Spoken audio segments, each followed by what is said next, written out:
Civil services പരീക്ഷയിൽ കേരളത്തിന്റെ അഭിമാനമായി ഫോർച്യൂൺ IAS അക്കാദമി. ദേശീയതലത്തിൽ 2ാം റാങ്ക് നേടിയ ഹർഷിത ഗോയൽ, 5ാം റാങ്ക് നേടിയ ആകാശ് ഗാർഗ് ഉൾപ്പെടെ 80ഓളം പേർ അക്കാദമിയിൽ നിന്ന് ഇക്കൊല്ലം റാങ്ക് പട്ടികയിൽ ഇടം പിടിച്ചു.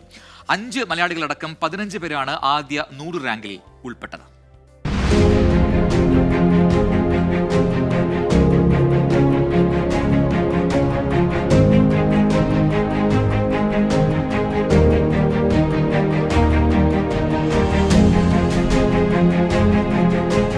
ദേശീയതലത്തിൽ 2ാം റാങ്ക് നേടിയ ഹർഷിത ഗോയൽ, 5ാം റാങ്ക് നേടിയ ആകാശ് ഗാർഗ് ഉൾപ്പെടെ ഇത്തവണ റാങ്ക് പട്ടികയിൽ ഇടം നേടിയത് 70 പേർ.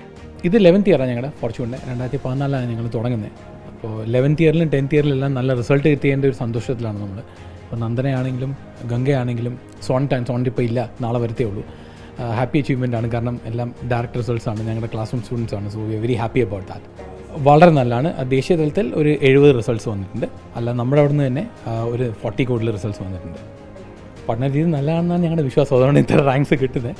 പിന്നെ കുട്ടികളുടെ ആ ഒരു കഴിവും അവരുടെ ഹാർഡ് വർക്കും, that's all. We are here to help them out. That's all. 45ാം റാങ്ക് നേടിയ മാളവിക ജി നായർ, 47ാം റാങ്ക് നേടിയ നന്ദന തുടങ്ങി റാങ്ക് ലിസ്റ്റിലെ മലയാളി തിളക്കത്തിനും ഫോർച്യൂൺ അക്കാദമി അടിത്തറ പാകി. കോളേജിൽ പഠിക്കുമ്പോൾ തന്നെ ഫോർച്യൂണായിട്ട് അസോസിയേറ്റ് ചെയ്തിട്ടുണ്ട്. 2020 ഇവരുടെ കോളേജ് ഗോയിങ് ബാച്ചിൽ ജോയിൻ ചെയ്തിരുന്നു. പക്ഷേ സീരിയസ് ആയിട്ട് പ്രിപ്പറേഷൻ തുടങ്ങുന്നത് 2022 കോളേജിൽ നിന്ന് പാസ് ഔട്ട് ആയ ശേഷമാണ്. ഇവിടുത്തെ PCM ബാച്ചിലാണ് പഠിച്ചത്. മെയ് ബാച്ചായിരുന്നു.